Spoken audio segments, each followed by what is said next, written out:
Non. Parce qu'il savait ce que j'allais dire, il savait que j'étais un homme de valeur, un homme de principe comme lui.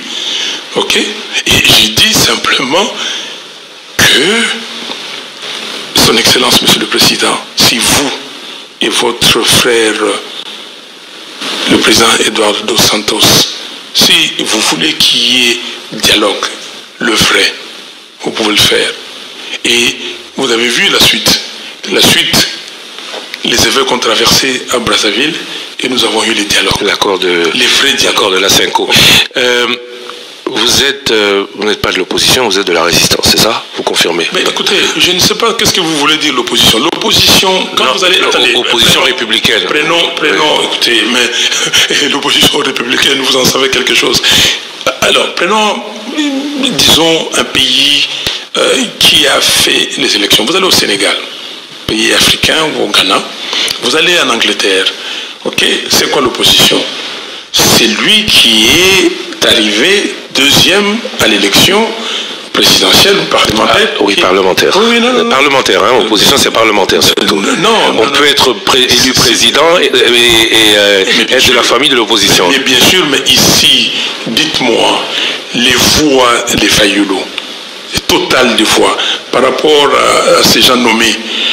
Vous faites une radio qui est ultra populaire, oui. Je suis, comme je vous ai dit tout à l'heure, que disent vos auditeurs? Vous prenez les caucus des députés de n'importe quelle province, vous les amenez avec moi dans leur territoire. Ils vont suivre qui? Les peuples vont suivre qui? Non, soyons sérieux. Soyons sérieux. Ne dites pas parce que les gens vont répéter comme des perroquets des choses et on le répète. Non, ces gens-là, qui est parti à Béni avant tout le monde? Je suis parti à Béni, je suis resté 3 jours, le 24, le 25, le 26 décembre 2019, pour voir mon peuple de Béni. Tout le monde avait fui Béni. Et j'ai réconforté ces peuples. J'ai passé les réveillons de la fête de la nativité avec mon peuple. Parce que je suis populaire. Parce que ces gens-là m'ont voté. Donc, ne venez pas me dire ici qu'il y a une assemblée et qu'il y a des gens qui ont décidé ceci. Et si vous prenez mes 62,11%, 62,11%, qui l'a eu ou qui les a eu ici? Même si, parce que j'ai parlé de l'opposition dans un système normal. Chez eux là-bas, celui qui arrive deuxième, c'est lui qui prend l'opposition. Mais ici, on n'a pas eu des élections normales. On ne sait pas qui est premier, qui est deuxième. Ok? D'après la CENI. La CENI, les jeunes gens de la CENI ont fait fuiter les résultats sortis du serveur de la CENI. C'est exactement le même pourcentage que la Cinco, c'est à peu près le même pourcentage que nous, la MOCA que nous avons. Donc aujourd'hui, vous n'êtes pas de l'opposition, vous êtes de la résistance. Parce que M. Félix Tshisekedi n'a pas gagné l'élection, si vous voulez être clair. Parce que là, entre guillemets, ce qu'on appelle la majorité Union Sacrée qui est à l'Assemblée, n'a pas gagné l'élection. Cette majorité n'est pas sortie de l'élection de 2018. Une résistance qui siège au Parlement. Où est le problème? Nous étions résistants avec Etienne Tshisekedi, nous siégions au Parlement. J'y étais moi-même. Etienne Tshisekedi était contre, je le rappelle. Alors, je ne sais pas si de la résistance que vous êtes, on peut commenter l'actualité en République démocratique du Congo. Êtes-vous pour ou contre l'état d'urgence? Totalement contre l'état d'urgence. L'état d'urgence a été décrété pour aider monsieur, les gens qui ont fait avancer l'accord cadre d'Addis Abeba, l'accord cadre signé le 24 février 2013 à Addis Abeba, on dit accord cadre pour la sécurité et la paix en République démocratique du Congo et dans la région. Donc dans cet accord, il y a des engagements pour la RDC, il y a des engagements pour la région, il y a des engagements pour la communauté internationale. Mais il n'y a pas d'engagement pour le Rwanda, le Burundi et l'Ouganda. Ils sont de la région. C'est les pays de la région. Mais non, mais pourquoi? Et le Congo, il est quoi? Non, mais le Congo, c'est le pays touché. La région... oui. Quand on dit que on doit organiser les institutions démocratiques au Congo, et il n'y a pas de nécessité d'organiser des institutions démocratiques au Rwanda et en Ouganda et au Burundi. Mais vous savez, laissez-moi venir là où je voulais venir. Parce que quand vous regardez l'engagement numéro 4, je crois, au niveau de la région, c'est que nous devons renforcer la coopération entre pays de la région, y compris la gestion des ressources naturelles, la gestion des ressources naturelles du Congo. C'est de ça. Et cet accord signé en 2013 n'a pas été exécuté. Et c'est maintenant qu'on exécute l'accord. Parce que Kabila ne pouvait pas exécuter cet accord était déséquilibré. Pourquoi il ne pouvait pas l'exécuter? Puisqu'il a signé. Mais il était déséquilibré. Il a compris à la fin que c'était déséquilibré. Quand nous avons parlé, dès qu'on a signé l'accord, s'il vous plaît. Donc vous reconnaissez à Joseph Kabila le sentiment de ne pas laisser son pays à ce moment-là? Il a eu peur. À ce moment-là. S'il vous plaît, beaucoup de choses. Là, vous me poussez à parler. Oui, je veux. C'est le but, c'est de vous faire parler. Nous tous, quand on était, nous tous là de l'opposition, on était contre cet accord, y compris l'UDPS. Et Kabila a eu peur de signer cet accord parce qu'on allait dire, il favorise le Rwanda comme d'habitude, ainsi de suite, il a eu peur. Et maintenant, il y a quelqu'un qui vient, parce qu'on l'a mis là-bas, on lui dit d'exécuter l'accord autrement. Et il va signer les accords. Ma question c'était l'état commerciaux. Ma question c'était l'état d'urgence. Bien sûr, je vous dis que donc l'état d'urgence c'est pour signer les accords. C'est pour restreindre les libertés des individus. Non, on ne signe pas les accords civils en état d'urgence. L'état d'urgence, on fait la guerre contre qui? Les frontières sont-elles fermées? Oui ou non? Nous sommes en état d'urgence. L'état d'urgence, quelles sont les juridictions qui sont là actuellement en train de traiter les affaires civiles des citoyennes congolaises, militaires et policières? Ils peuvent tout faire. L'état civil est fait par les militaires aujourd'hui. Quand un enfant naît, on lui donne une attestation de naissance. Allez voir. Donc, on a fait passer en douce l'accord. Non, ça ne peut pas marcher. Cet accord-là est nul et de nul effet. Donc, le Congo n'a pas vocation, je l'ai dit encore le 30 juin, de produire les matières premières à l'état brut et de les exporter pour que ce soit raffiné ou ailleurs. Le Congo a besoin aujourd'hui de voies de communication maritimes fluviales. Mais il va les obtenir comment? Il va les obtenir en travaillant. Vous savez les richesses que nous avons 23 000 milliards. Ça fait 23 trillions. Ça fait 61 ans que nous les avons. Nous savons. Et je vous ai dit ici, le pays a un problème de l'élite. Le pays a un problème de leadership. Un leadership responsable, un leadership compétent, un leadership qui a des valeurs. Pas de béni oui, pas de néocolonisés. Si vous avez à chaque fois des néocolonisés, tel vient et vous dit faites ceci, vous dites oui. Donc si aujourd'hui, je répète, Kisangani, c'est un pôle pour tout l'Est de la République. Vous pouvez construire des routes jusqu'à Walikale, jusqu'à Goma, jusqu'à Beni et tout ça. Kinshasa, pôle. La voie navigable. Non, vous avez compris. C'est des choses qu'on connaît. Est-ce que on connaît, on ne le fait pas. Pourquoi? J'ai fait cette affaire. Je vous dis, les 100 jours de Martin Fayulu. Je fais un programme de 100 jours. Mais qu'est-ce que nous disons pour répondre à votre question sur l'état de siège? Nous disons les 10 mesures du premier mois de ma présidence. Je veux être le président qui protège les Congolais, qui fait régner la paix et la sécurité au Congo et qui s'investit pour la prospérité des Congolais. 3 mesures décisives. 1. Les Kankokolo déménagent de Kinshasa à Beni. 2.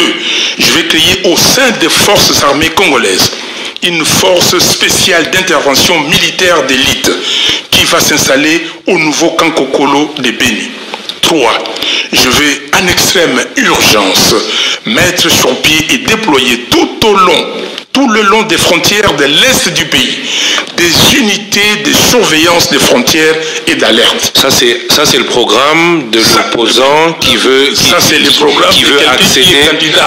Oui, mais bon, il y a eu d'autres candidats. Félix Tshisekedi devait faire. Poser la question, est-ce que vous êtes d'accord avec l'état de siège? J'ai dit non. Je ne suis pas d'accord. Ça j'ai compris, oui. S'il vous plaît, on va continuer parce qu'on va arriver jusqu'au rapport mapping.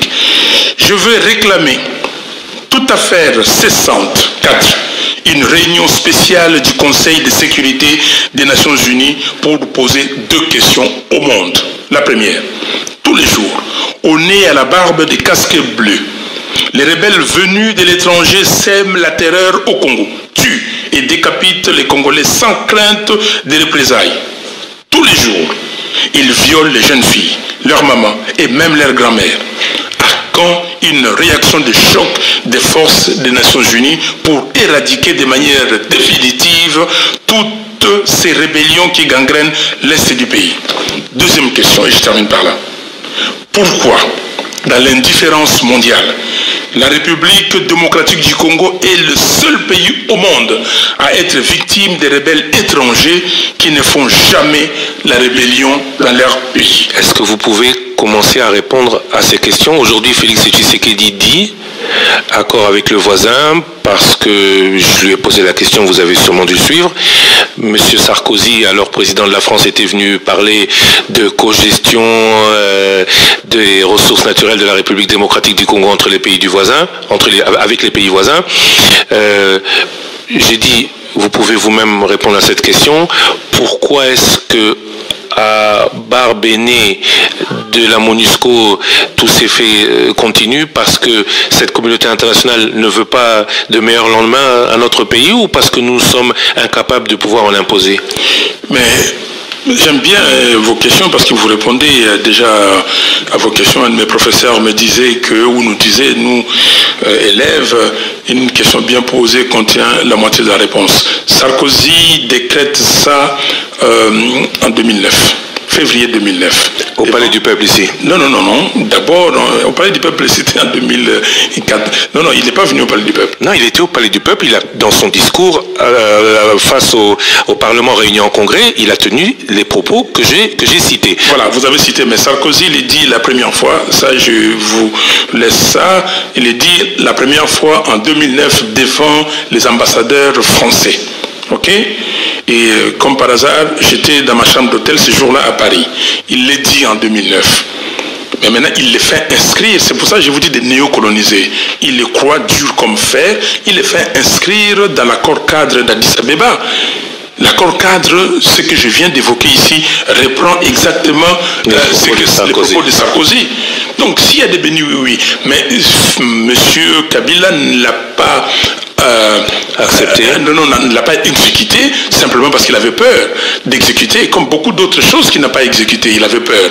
Et aujourd'hui, d'une façon comme on le met comme ça, sans coup férir, bon, on fait passer ça. Mais ça ne passera pas, parce que vous êtes allé vous inscrire dans East African Community. Mais vous parlez de la ZLECA, nous sommes dans combien de regroupements sous-régionaux? Il y a des fois où on ne paye pas, on n'a même pas droit à la parole. Nous sommes, le pays ici doit se développer, même les États-Unis. Sous Truman, Eisenhower, à un moment donné, ils ont décidé de vivre par, je ne demande pas qu'on vive en autarcie, mais de développer d'abord le pays. Nous avons des produits qui périssent partout, produits agricoles. Les paysans, les agriculteurs sont fatigués, ils ne peuvent pas travailler parce qu'il n'y a pas de route, ils ne peuvent pas évacuer. Quand on vous dit qu'on a pris 27 millions et demi pour acheter 500 véhicules, alors qu'on pouvait acheter des tracteurs, on pouvait construire des routes. Et d'ailleurs, il y a des gens qui ne parlent pas de 500 véhicules, il y en a qui parlent de 1000 véhicules. Quand on voit comment l'argent du pays sort, bouffé par les gens, les 15 millions de pétroliers, on n'en parle pas. On construit des sauts de moutons, on ne sait pas pourquoi on les a construits. Les 450 millions plus de programmes de 100 jours, Personne n'a audité. Vous avez dit qu'on va parler de IGF. Personne n'a audité, mais que l'IGF vienne nous dire où sont passés les 450 millions et plus des programmes de 100 jours. Donc, quand vous voyez des gens qui volent, Bokanga Lonzo, on nous dit que non, c'était 280 millions. 297 millions. Exactement, mais 205 millions sont partis dans la nature. Ça, c'est l'IGF qui le dit. Oui. Alors, nous sommes où? Parlons de l'IGF, justement. Vous êtes donc, vous accueillez avec beaucoup de curiosité et d'intérêt les différents rapports. Vous pensez qu'ils en font assez? C'est un bon début ou pas encore assez? Vous dites que vous accueillez puisque vous sortez les chiffres de l'IGF. Oui, vous savez que j'ai un homme qui aime les contrôles. OK? Et quand j'ai commencé ma carrière, j'ai commencé comme chef de service audit interne. J'aime les contrôles, j'aime la rigueur. Et c'est comme ça, je vous dis, je suis un homme de valeur.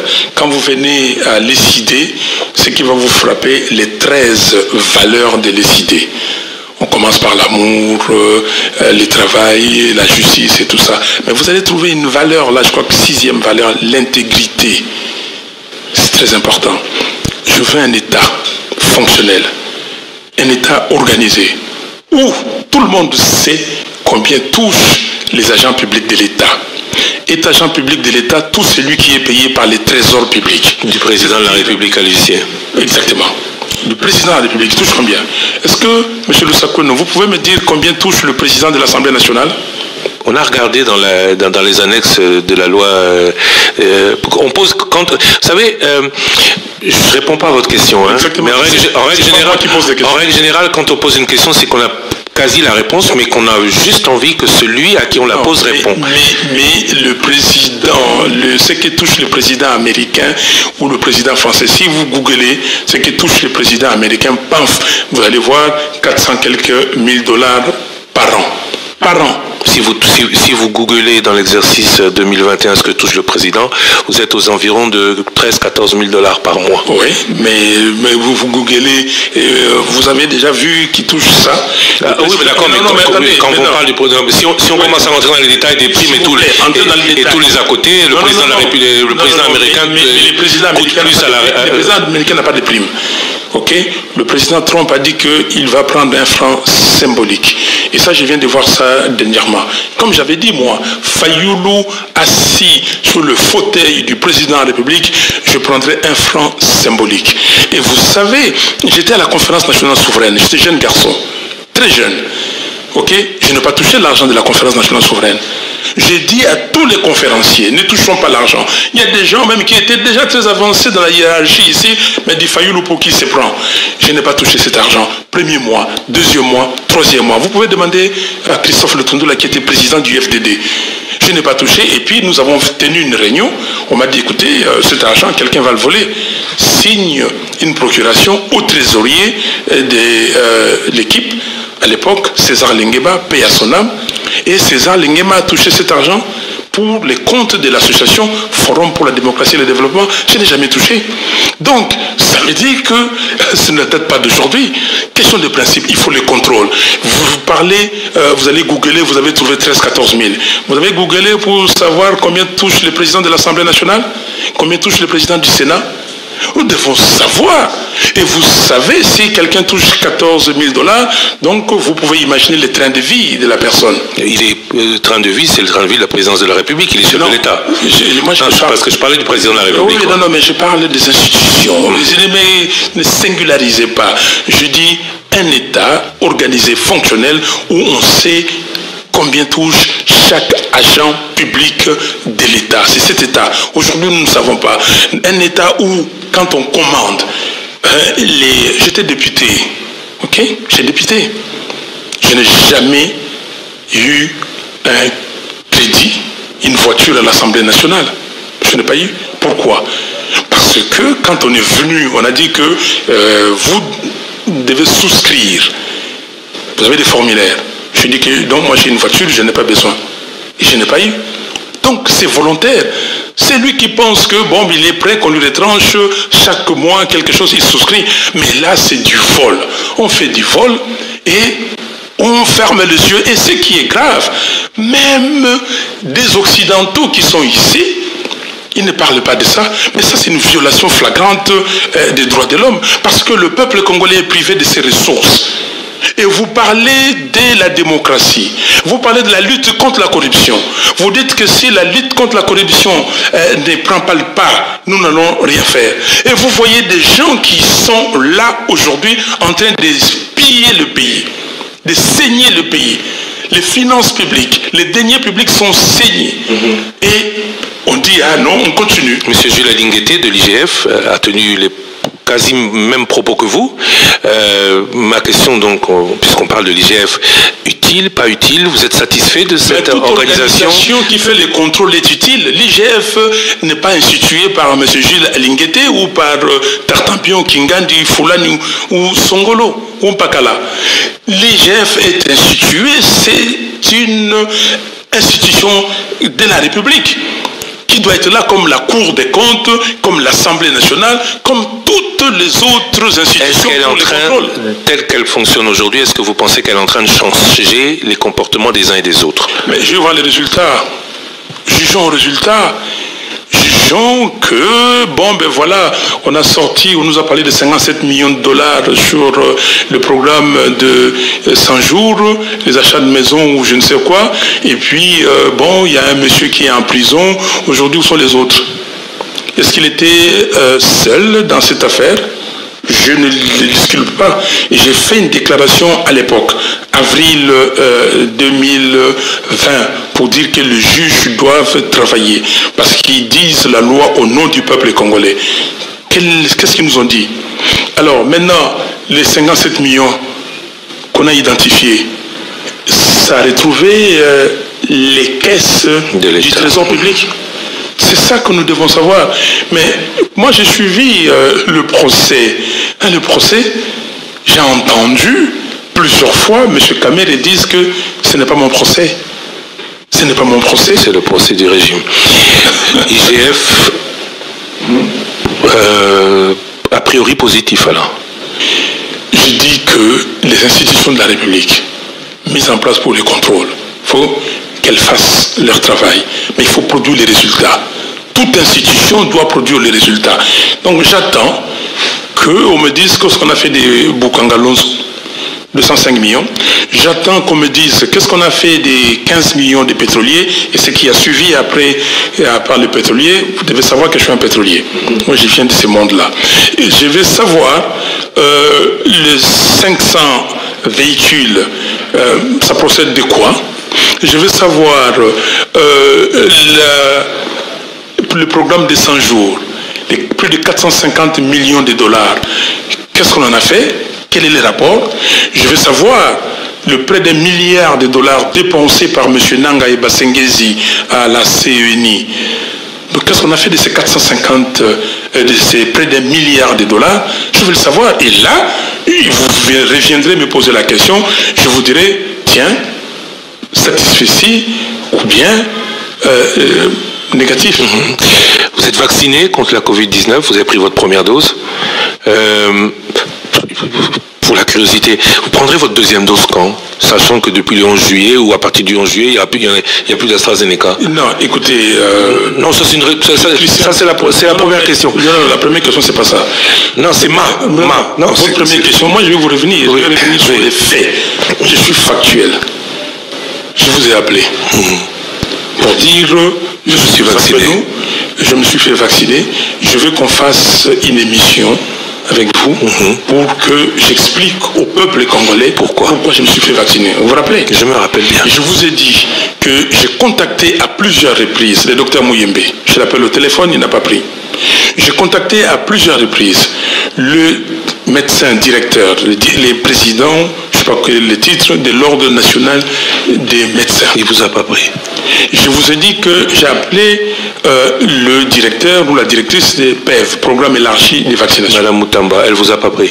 Mais je l'ai eu il y a 10 jours à peu près maintenant.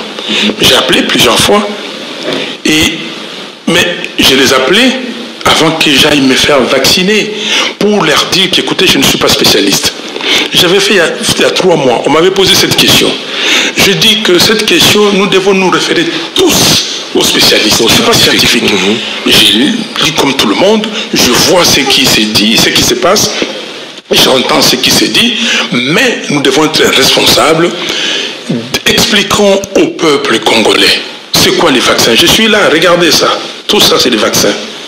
Ok? Tout ça, c'est fait depuis que je suis enfant.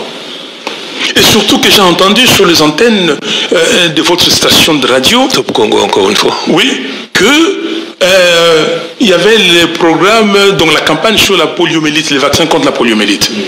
Comment vous allez expliquer aux mamans qui sont là, aux parents, que vous allez vacciner vos enfants contre la polio, si déjà on dit que les vaccins contre la Covid-19 fait problème? Vaccin.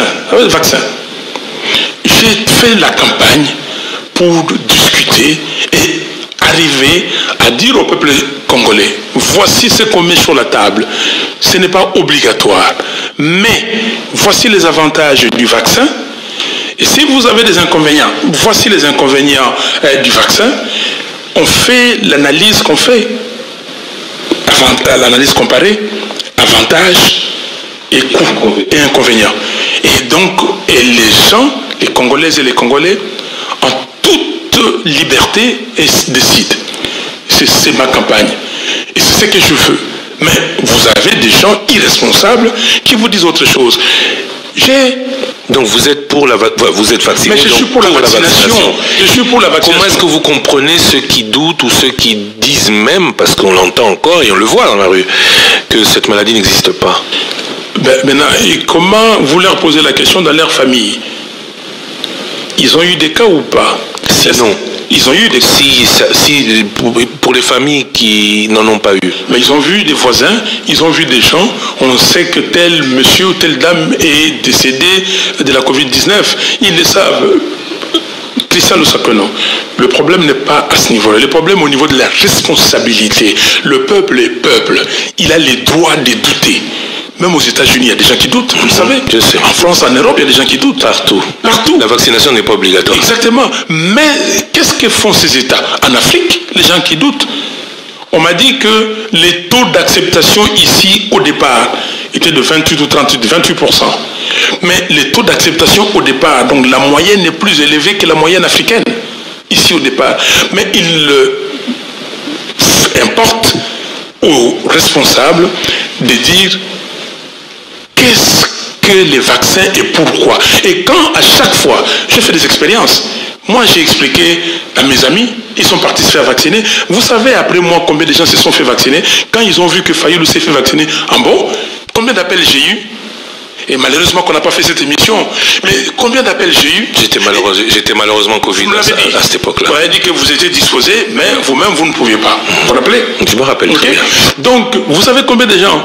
Mais s'il n'y avait pas quelqu'un qui soit venu pour dire « Ah non, je ne crois pas », ainsi de suite, on serait aujourd'hui très loin. Est-ce que vous imaginez qu'on nous a donné 1 700 000 doses et que ces doses sont parties? Que à la fin, cette dose, on n'utilisera même pas 100 000. Et je mets un chiffre comme ça, si on met 100 000, sur les 100 000, combien d'étrangers? Peut-être la moitié sont des étrangers. Non, plus de la moitié. Donc, est-ce que c'est acceptable ça? Et vous voyez que dans d'autres pays africains, tout le monde réclame le vaccin. L'Afrique du Sud veut produire son vaccin. Ok? Le Sénégal veut produire son vaccin. Ça c'est inhérent tout ça. Non, ça on a compris. Mais non. Ça c'est inhérent au gouvernement. Donc ça aussi c'est la faute du gouvernement pour vous. C'est la faiblesse, c'est le manque de leadership. Ou c'est pas le fait que le Congolais soit particulièrement têtu et qu'il n'accepte pas facilement les choses qu'on veut lui imposer. Le Congolais c'est un peuple magnifique. Les vaccins dans le passé ont toujours été, même de votre époque, quand vous avez montré vos vaccins, on disait aux parents que c'est le blanc qui voulait nous exterminer déjà à l'époque. Il a cru. Mais il a cru. On a dû rendre cette vaccination obligatoire pour qu'on vaccine les enfants. Rappelez-vous à l'époque. Cher Lusakweno, les parents ont cru.